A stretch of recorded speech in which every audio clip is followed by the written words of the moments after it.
What is up, everybody? Welcome back to another edition of the Sheehan Show with me, Sean Sheehan, here on Sherdog.com. And today I am back with another Fight Night recap as the Bellator Champions Series visited Dublin for the Jackson versus Kuramagomedov main event with a whole load of Irish fighters and prospects filling up the rest of the card. And it was a very, very, very good card. A lot of very good finishes, a few very good fights as well, and a very interesting tactical main event, I suppose, that went in a way that I suppose you could have predicted, but not with any great certainty, because Kuramagomedov, who is now the new champion, was very much unproven coming in here, 12-0, you know, had never really fought anyone near the level of Jason Jackson. So whenever that happens, you know, you're at an odds to who you're going to pick. It's not that easy at all. If you listen to my preview coming in, or maybe even the betting show I was talking about it, maybe I was very much torn on this and picked Jason Jackson basically because he's been there and done it and proved it. It wasn't at all based on ability versus ability or anything like that. It was a very close matchup, and look, it turned out to be a close enough matchup as well, I suppose. Although no round was close. It was 5 dominant rounds, but they were split 3-2. So that's about as about a close a fight that isn't that close can be, if we want to put it that way. But yeah, a great night for Ireland as well. Not taking a couple of losses as always, but not many losses. And you know, some of the big prospects obviously getting very good wins there as well. So the crowd seemed to go home happy. The crowd, it didn't seem to be as big. I wasn't there, as you can see. I'm here to do this instead. The crowd wasn't as big as normal now. What would you put that down to? I suppose a lot of cards recently, very tough times financially in Ireland at the moment. Still a good crowd, but I would say if they came back again in another few months with, you know, there's not really a lot of cards. There's no cards lined up at the moment. So I think if they came back maybe the early next year or later this year, I think they'll probably do a lot better again. So I don't think it's anything to worry about for Bellator or the PFL. I think it was just, you know, maybe the time of year as well. We have our Gaelic games are just coming to the major time in our sports now as well. And there's, you know, would you say, yeah, probably hundreds of thousands of people every weekend going to them. So we've, you know, there's 2 big semi-finals coming up in one weekend, which is going to be, you know, 80,000 sellouts in the hurling, and then in the football as well, there's going to be massive fights as well. So it's not easy for people to pay for that, as well as going to, you know, travel up to Dublin or pay for hotels and pay for tickets and all that. So it's a bit of an odd time of the year here in Ireland where there's a lot of stuff going on. But as I said, I wouldn't find it too much to worry about. But although maybe that's a longer discussion for another day. So let's get into the card and let's talk about some of these fights. Let's start with the main event, because it was a very, very interesting one, as I said, where Kuramagomedov came in as the unknown guy, I suppose, and he took the championship from Jason Jackson, won 3 rounds to 2, won the first 3 rounds, and then Jackson won the last 2, and I suppose that was the story of the fight. Jackson looked like he had very little answers in the first 3 rounds for the game of Kuramagomedov. Kuramagomedov looked like he was fighting his normal game. Although, when I get into round 1, there's one point I want to make. We might as well get into it and I'll make it here. I think this fight changed very early. If you listen to my preview, I talked an awful lot about how the countering game of Kuramagomedov was massive. And when I mean countering game, he does, you know, they kept showing Conor McGregor on the thing tonight, so we might as well compare it to Conor McGregor. McGregor does this, you know, pressure and counter, and Kuramagomedov can counter that way, but he can also counter off the back foot, which we would see more normally. But he landed one, I think it was a left hook early in the fight, and it wasn't that big, right? But if I saw that part of his game coming in, you can be sure Jason Jackson and Henry Houghton all saw it coming in and knew it was a big part of it. But I think when they saw that and when he kind of got caught with it, even though it wasn't a massive shot, I think it kind of worried Jason Jackson a bit. And I think from that point on, for the first three rounds, he was very wary in there. He just wasn't throwing his shot. I think someone said at one stage maybe it was Peter Queally, said he looked stiff, and I would agree with that. I think he did, and I think that was maybe a big thing that it isn't that noticeable in the fight. But if you think about it in the way for the tactical lead-in and the technical talk before the fight, I think it could have been a bigger part of the fight maybe than we would make out. So to run through it, Jackson rushes in at the very start and lands, and Ramazan was kind of just off in the first 5 or 10 seconds or so. There was a clinch in the middle of the cage. Ramazanov landed off of the break, and I think that was kind of the shot off the break, the counter left off of the break. I spoke an awful lot, if you listened to the show last week, about Poiron, and I described him as a little bit like a Poiron, Charles Oliveira kind of fighter. Now, there wasn't much of the Charles Oliveira tonight, don't get me wrong, but there was a lot of the Poiron, a lot of scoring off breaks, a lot of landing off breaks. And from that second on, Ramazanov was pressing the option. Or Ramazan even. Kuramagomedov, sorry. Ramazanov. I have that in my head after, was it last night? Or anyway, Ramazan, he was pushing the pace. He got a double leg at the cage, and it was just very easy for Kuramagomedov. That double leg got into the quarter mount. Jay just kind of sat there against the fence. It was ground and pound from Kuramagomedov, and it stayed on top for nearly 4 minutes. So he definitely won that round. Not much landed from either guy, but you have to give that round to Kuramagomedov. Jackson came forward at the start of the second, but Ramazan landed a lovely right hook, and then he landed a body kick, and then he landed some leg kicks. And these leg kicks were the real story of the fight. They were the biggest shots. They were the most effective shots all night. Inside mostly, but outside as well. Jackson tried, in my opinion, to slow the pace at this point. He realised his kind of go-forward game wasn't working. He realised he was kind of being pushed back. So I think he took a step outside and just tried to slow the pace. And that worked for a while. Kuramagomedov failed on a takedown. He did get to the clinch. And they were able to break off. So that was kind of maybe the first win of the fight for Jackson there. There was an exchange of 1-2s, but Kuramagomedov's just looks very, very much harder, Then he landed a hard inside leg kick. He landed a left hand, and then another hard leg kick again. Jackson answered back with a right hand, but the inside low kicks were just a massive issue. And, a side kick at the end of the round for Kuramagomedov definitely took the round for him, which he was already dominating. That was 2-0 at that stage. Jackson started the third round really well. He landed 3 right hands, and I was kind of thinking, okay, here we go. He's 2 rounds down now. Here is where the change comes. But it didn't happen. Those inside low kicks again from Kuramagomedov were lovely. He landed an oblique kick and an outside leg kick. Then he landed a lovely knee to the body. He tried a takedown, but it was no good. And then there was just loads of leg kicks again. Jackson threw an uppercut and landed it, but it just wasn't enough. Kuramagomedov landed a hard left hand, and Jackson was bloodied here. And I'm not exactly sure, was it that left hand or was it something afterwards that landed? But he was in real trouble for me after that. I'm not sure again what happened to him, but he reacted really badly and he was cut. And I think it was reaction to the cut maybe more than anything. But that's definitely 3-0. So after 3 rounds, in the fourth, in my opinion, Kuramagomedov took the round off.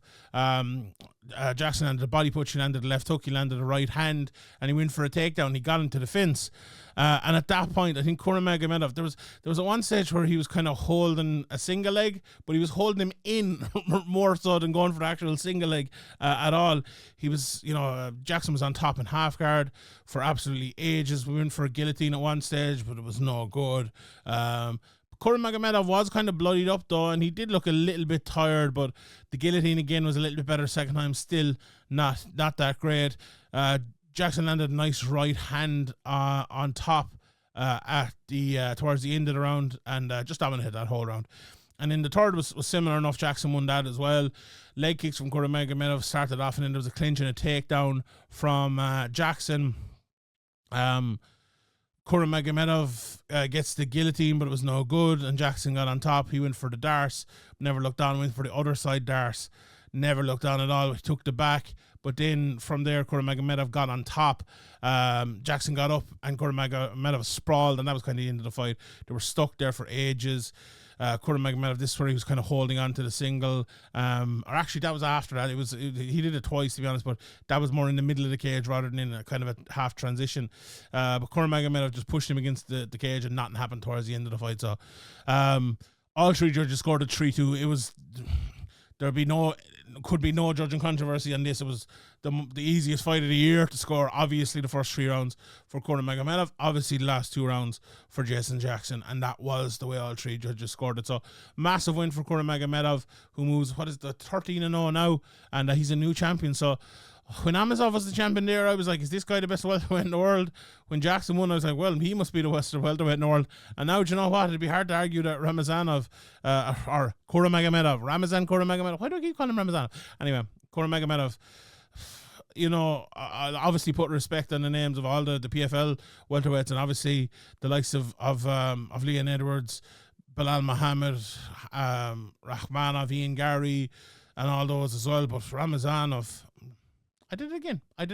Kuramagomedov is right up there. There's no doubt about that. The co-main event then was, what a fight this was. Very, very interesting. Anyone listened to my preview last week would not at all have been surprised how close this fight was for the first round.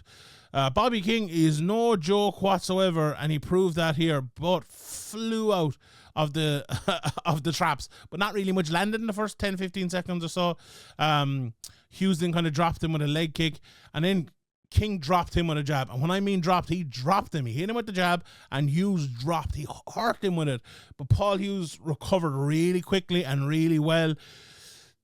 You wouldn't really, it was a kind of a flash knockdown, but you wouldn't see any. And well, I watching it live, I was like, yeah, you don't see any ill effects of it. But, I wouldn't say Hughes fought to his best in that first round. I think he can fight better, and he said that himself. But at the same time, he still was.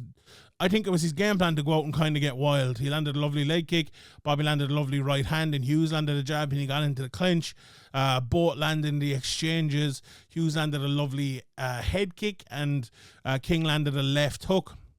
But then the elbow and the left hook from Hughes late was very, very good. Left hook from King lands hard as well, and they both kind of landed on the break. Hughes is bloody towards the end of the round. I haven't seen the card yet, but I believe Bobby King won the first round, if I'm not mistaken. And I think that's right, to be honest, although I think the commentary were saying that they thought Hughes won it. But I think that jab, it was an even round other than that. I think Paul Hughes was probably ahead if the knockdown from the jab didn't happen. But I think when that happens, I think that's a Bobby King round for me. Although very close, toss of a coin really. And this is what I expected. So like, Paul Hughes is a very good fighter, but Bobby King is a very good fighter too. He's older than him. He's more experienced. 18 fights, versus 12, and he's fought, obviously, Hughes has fought at a good level for the last 3 or 4 fights, but King has been fighting at a level for a good while now, and I knew he'd come in. I knew he'd make it hard, and his style, the power he possesses as well, he was always going to give Paul Hughes issues. He'd always give anyone issues. It's not Paul Hughes, he's just a good fighter. So I wasn't at all surprised by this, and I thought the odds were way off. But a right hand from King landed early in a left hook from Paul Hughes, followed by a head kick twice, 2 head kicks in a row. And I think from that point on, Paul Hughes realised, right, why am I making this difficult for myself? And he went for a takedown.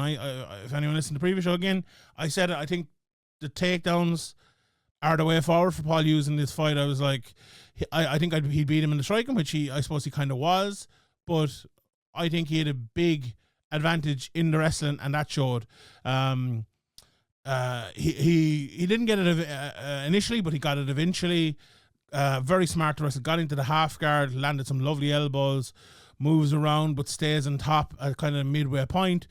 Moved to the opposite half guard in from a transition, landed elbows, side control with elbows, and absolutely blasted in the elbows in the last few seconds and got the stoppage. I'd say it's about let me just look here. I'd say 4:59, is it? Oh, 4:50. There was 10 seconds left. I thought it was much later than that. So a very good win and a very good stoppage for Paul Hughes there. And I'll say to the PFL lads, if you're listed, elbows, this is what elbows do. Like, I was talking. No, maybe it's not up yet, or maybe it'll be up just before this. But I did a review of the PFL 5. Is it 5 show? And there was a lot of clinching in that, and I believe that's to do with the lack of elbows. And you saw tonight there was still a good bit of clinching here, but so many times when there is a clinch, there's an elbow to break off it. And elbows really help MMA. They absolutely do. But Paul Hughes used them to perfection here. He's a violent fighter, and like if you think about the good things Paul Hughes did here, he recovered well. He landed a lovely head kick. He landed some lovely left hooks. He landed some lovely leg kicks. He showed his wrestling. He showed his jiu-jitsu, and he got a brutal finish in the end. You know, a good night work for Paul Hughes. I think he needs a fight like this as well. I don't think it's any. If Paul Hughes just got in there running through people, when we talk about Norbert Novenyi Jr. in a few minutes as well, that doesn't help you, right? It helps you up to a point, but you need to get in there and be matched against guys who are going to give you a tough matchup. And Bobby King did that. There's talk of him versus Peter Queally next. Perfect fight. I think that's a perfect fight. I think they should make it. I think they should get an Ireland card. I think that should be the headliner. And let's go. Then we had Arlene Blencowe against Sinead Kavanagh, and here's Conor McGregor was all over the place. In this, he was in the corner of Sinead Kavanagh, and then a McGregor cam throughout the rest of the night after this, and it was, it was a bit odd. But anyway, this was a very good fight, a very, very, very fun fight. Sinead opened with a lovely left hook and jab. I think the fact that Conor was there kind of G'd her on a bit, and she let her hands go, which Sinead kind of needs a bit now. Didn't work out too well for her in the end. I didn't, obviously, but I don't know. I think Sinead fought her utmost in this fight. Just at the end of the day, Arlene got the win, and she was the better woman on the night. But I thought Sinead fought well as well. But anyway, to get back to going through the first round, Sinead was thrown, but Arlene was hitting back. Sinead was landing better though. She landed a lovely right hand. Arlene hit her hard as well in the middle of it. Sinead landed a lovely calf kick, and Sinead was kind of just picking her off. She landed a lovely left hook. Arlene was just not throwing much, and you're thinking, okay, after watching the first fight and seeing where kind of Sinead can dominate the match, this is going very well for her. If she gets it to a place where she's better, she can strike better than Arlene. She was missing a lot, but she was still landing way more. She landed a lovely right hand late, and then towards the end of the round, she threw this wild open uppercut, and Arlene Blencowe threw the counter right hand and just dropped her hard. And that was the beginning of the end. The fight, it was in the last 10 seconds, so Sinead survived to the end of the round, but I don't know that she ever fully recover after that. I think Arlene took the first round because of that, in my opinion. But anyway, we went into the second round, and Sinead came out and she looked okay again. She landed some jabs. Arlene was just looking for it here, though. You could tell that she was just looking for the shot. Let me just check how far this went. It went 3 minutes into the second, and there was a lot of just kind of both of them looking for a shot. Sinead trying to kind of control it, and she did a good job. She landed a leg kick, and she was picking her off in the first round. She was picking shots in the second round, but then she got dropped again and hurt fairly badly, landed some ground and pounded Arlene, and she got the guillotine and ended up tapping Sinead, as I said, 3 minutes and 2 seconds into the second round. But once you're hurt as hard as badly as Sinead was in that first round, to recover and get hit again, it's always going to be an issue. It's always going to be an issue to keep that.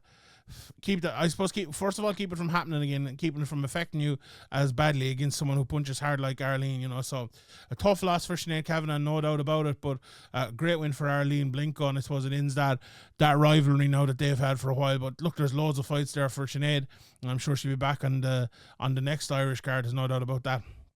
Then we had that fight between Dalton Rosta and Norbert Novenyi Jr. This is what, as someone I'm a big fan of Norbert Novenyi Jr. in terms of I've championed him as one of the best prospects in the world for a long time. But this was not a classic Norbert Novenyi Jr. Performance. I think he'll go back and look at this and he will improve an awful lot as a fighter, because he made an awful lot of mistakes here. And I'm saying that in one hand, but Dalton Rosta made those mistakes count. He did a great job of just being tough and winning. Like, sometimes when you're a fighter, as a moth flies in front of me, you're too cocky, right? Dalton Rosta easily could have entered this and go, look, I'm the way better fighter. I'm going to throw my hands and I'm going to go for my double leg takedowns. I'm definitely going to get him and I'm going to win the fight that way. And if he'd entered the fight that way, he would have lost, almost certainly. But he entered the fight like, right, this guy's an unbelievable prospect. I'm going to have to just claw my way to a win here. And that's exactly what he did. So to go through the fight, Norbert came out fast, got into the clinch, but it was broken. Rosta was landing some nice jabs. He went for a takedown, but Norbert not got up. Flying knee from Norbert got him taken down, but he got up immediately again. Matt returned, rolled out, went for a triangle, landed an elbow. Dalton got in the half guard then, and it was a brilliant get up from Norby in the middle of that. Then he went for the standing Kimura.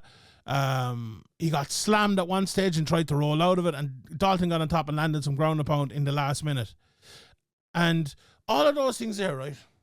You could look at them individually apart from the ground and pound for Rosta and think, right, well, Novenyi was competing non-stop, right? Every position they put him in, he was competing. There's no doubt about that. And he did really well. He got out of all the bad positions. But the problem is, it's a bit of the Anthony Pettis's. He loves to compete. He loves the competition rather than winning the competition almost. And that's a massive mistake Novenyi Jr. made in this. He knew that he's good enough to fight with Rosta. And he proved it throughout this fight. He proved that he can go to the ground with Rosta and survive and get up and win portions of the fight, right? But that doesn't win you rounds. That doesn't win you fights. Like, he did all that for 4 minutes and then Rosta got on top and landed shots for 30 seconds and won the round. So that he's 7-0, and that's a fighter who's 7-0 who makes that mistake. What he showed in that is he has massive ability. He just needs to harness that ability a little bit better. Be smart with it. Don't try to prove any points in there. Fight a winning fight. And Rosta won the first round because of that. I truly believe that. Now, Novenyi tried to pick his shots better in the second, but he overthrew a big right hand and got into the clinch. It broke quickly. Rosta pushed him to the cage, and he was just holding him there. Novenyi got a body lock takedown and he took the back, but they got to the clinch again. Rosta landed a lovely overhand, shoved him against the cage. Norbert landed a big elbow, and then Rosta got a late takedown, or he tried to get a late takedown. Again, this was a closer round. Honestly, the first round was close too, but I had Rosta winning the first two. I love that right hand from him, to be honest. But like, would it have been beyond the realms of possibility that Norbert won one or both of these rounds? I don't think so. But I didn't score for him. Now, the third round is the one I'd have a bit of an issue with. I thought this was a 10-8, and I thought this fight should have been a draw, as much as I'm kind of criticizing Novenyi Jr. and congratulating Rosta. Novenyi Jr. dominated this third round. He closed the range, landed a lovely 1-2 and a jab. Rosta landed a nice uppercut, but Novenyi landed a massive elbow early here, and it hurt Rosta. He landed a knee from around the back. Landed another elbow, landed a right hand, sprawled at a Rosta takedown, and landed elbows on top. Rosta was just so tired at this stage. He went in on a single, but Norbert got up at this stage. He jabbed Rosta in when he was on the ground and absolutely dropped Rosta back. I thought the fight was finished at that stage, but he kept going. Let him up, landed a big uppercut in the right hand, another sprawl, another back take, more ground and pound, another elbow. Went for the double legged in, but Rosta went to his back, landed some ground and pounded Novenyi, but then he let him up, and the last 30 seconds, he just didn't go for it. Like, the finish was there for Novenyi in the third. I would forgive him for not getting it, to be honest, in the first 4.5 minutes, because Rosta kept fighting and he kept staying in there.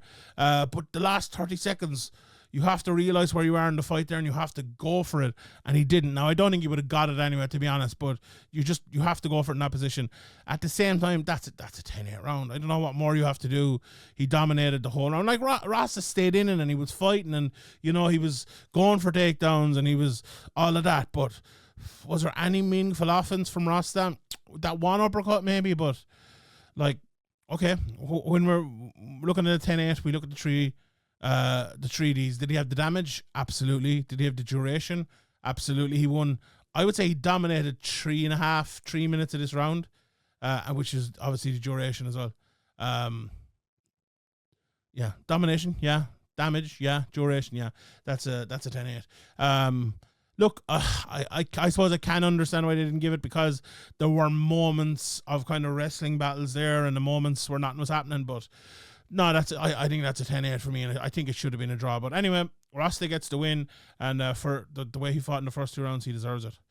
Then we had Darragh Kelly versus Mathias Poiron, and Kelly did very well here, and you know he went down in weight and he back up in weight now, and he said, look, the hype dropped off a little bit, and I don't know if he's necessarily right, but he wasn't as good down the weight. He just, I don't think it suited him. He's a big guy with fucking muscular. He needs to be up at that weight. You know, he's the type of guy as well. He's only young. I think he could go up to welterweight maybe later on in his career. But anyway, Matheus closed the distance early, and Kelly just threw him to the side when he tried a guillotine. Then Matheus got on top, but he left his head there. Power guillotine, a slam. So the power guillotine from Kelly, Matheus slammed him down, but then he stayed in it. And I actually haven't heard the interviews yet or anything, but I believe there's a Brazilian tap from Matheus here, and it looked to me like Kelly was like, well, did he tap? And maybe not necessarily loosened it, but like hesitated for a second. And then Matheus started throwing punches when the referee was looking at him. So the referee let it go. And that was a bad idea though, because Kelly just tightened it up and put Matheus to sleep. And I mean to sleep. He had to drag his lifeless body off him after 129 of the first round. Brilliant performance from Darragh Kelly. A fantastic win, and he goes on. And he'll have to meet someone good in the next couple of fights, because he's too good of a prospect, I think, with the way Bellator are matchmaking now to keep I suppose building him up. Although you have to keep building him up, but I think he'll get a rising opponent next. Very good performance. Then we Kasumov against Mathias Mattos. Very, very interesting fight. Very fun fight. This one was won by Kasumov, and he's going to be number 1 contender now. I thought it was a close first round. I thought Kasum won the second and the third as well. The first started, both started really, really fast. There was a right hand from Mattos after Kasum takedown attempt. Then Kasum tried to take him down again, but Mattos moved around, got on top briefly. He tried to take the back, but he ended up on the bottom before they stood up. There was lovely body kicks from Mattos, who did a great job. He's a big underdog coming in here, but I thought he did very, very well. Kasum got a takedown on the cage, got into the high guard. Mattos was looking for the triangle. Got into the closed guard in after that wasn't there, and Mattos got cut by an elbow. He gives up his back to stand, which he did a couple of times throughout the night. Kasum got a takedown. Again, after that, landed some ground and pound. When Mattos had a very active guard, he tried a triangle again, but it was too close to the fence. He tried the roll, which we saw a lot in PFL the other night, got out, landed some knees in a right hand, and another right hand for Kasum late. Nice strikes for Mattos late as well. So that was a relatively close round. Mattos was hurt his leg with a low kick at the start of the second and kind of fell down, and he went for a heel hook, but that was no good, and Kasum was on his back. Got into half guard, added some ground and pound. He was in the arm triangle position, but on the wrong side, but it helped him just control for a while. Landed a big elbow in, did Kasum, and Mattos wasn't as active here. He was a bit tired, got the side control, did Kasum, but back to the guard and landed some hammer fists there. Mattos went for this guillotine, but it was never on, and clear Kasum round after a bit more side control. Mattos very tired in the third, and Kasum was boxing him up early before an early takedown as well. He got to the knee, but he got slammed down again into half guard. Bit of ground and pound. From a transition, Mattos spins and he landed in guard, and then Kasum got ground and pound. Loads of it for the last 2 or 3 minutes. He briefly kicked off, but he couldn't do anything. And Mattos won 2 rounds at least. I think 2 judges gave him 29-28, and 1 judge gave him 30-27, if I'm not mistaken. So a clear win anyway, either way for Kasumov, and he will fight Patchy Mix next, allegedly. So we'll see that. One of the other Kellys, Nathan Kelly, fought Joseph Sanchez next, and he got a very good win. as well there with a ninja choke in 3:42 of the first round. So lots of finishes. Sanchez sprinted out and Kelly was on his bike, landed a lovely jab. He rushed inside to the clinch, then did Nate, and he got a body lock takedown, landed in half guard. Good ground and pound, lovely elbows, and we've seen his elbows before as well. Sanchez moved and Nate took his back. Beautiful stuff. Got both hooks in, landed some punches, lost the hook, but then got on top, got back to the feet.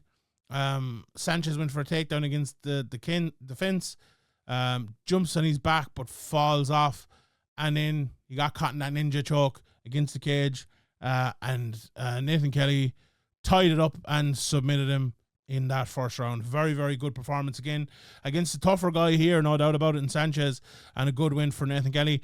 I think Nathan is even a little bit ahead of Darragh Kelly in terms of he's had more fights. I think he's won 11 now on the spin. He's headlined the PFL card in Dublin as well. I think maybe now is the time. He's had a lot of fights over the last 18 months or so. Maybe now is the time to sit on out for a while and get into that tournament next year. I think it'd be absolutely perfect for him, fighting in that featherweight division. I'd love to see him in there against guys like Loughnane and all them. I'd love to see that. So that's what should be next. I don't think there's any other question for Nathan Kelly. The same maybe could be said for Kuramagomedov. A dominant fight here. And do you know what? I don't know, is there much point going through it? He took him down. He won. He threw a few spinning there. I will go through it. He span to the body early, gets into the clinch, pulls into the ground, body lock takedown, and he kind of just held him in the clinch, landed some knees to the gluteus maximus, gets into hooks late, but it was very late. Almost got a Suluev stretch, back to the clinch again, and that was round one. I have very few notes here, and I love taking lots of notes, but not much really happened. Tyler Madison was pushing forward in the second, got to the clinch, it was a back and forth for a minute, but his striking led to a double leg for Kuramagomedov. Got the body triangle, and that was basically the rest of the round. In round 3, there was a clinch, break and pushes, spinning kick, takedown attempt to clinch. Tyler lands some shots from the clinch, and an uppercut on the break, spinning back fist for Kassan, and another. Tyler was hurt after that. Tyler got to the clinch, and the ref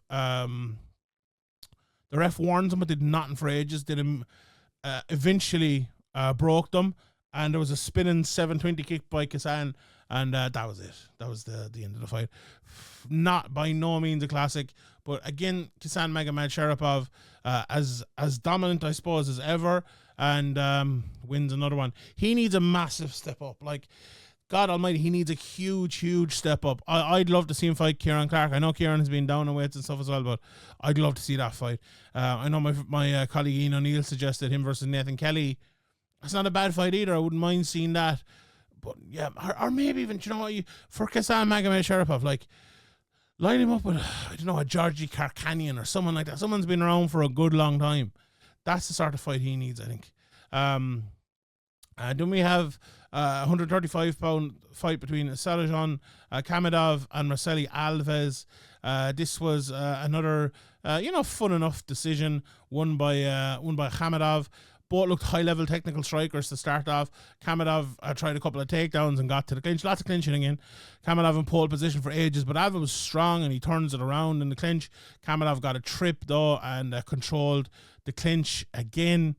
Knees from the tie to Kamadov, goes for a rear naked choke and gets a half guard for the last 20 seconds and won that round. Alves landed some left hand standing, but Kamadov got a takedown in an exchange, landed in full guard. Butterfly hooks were no good.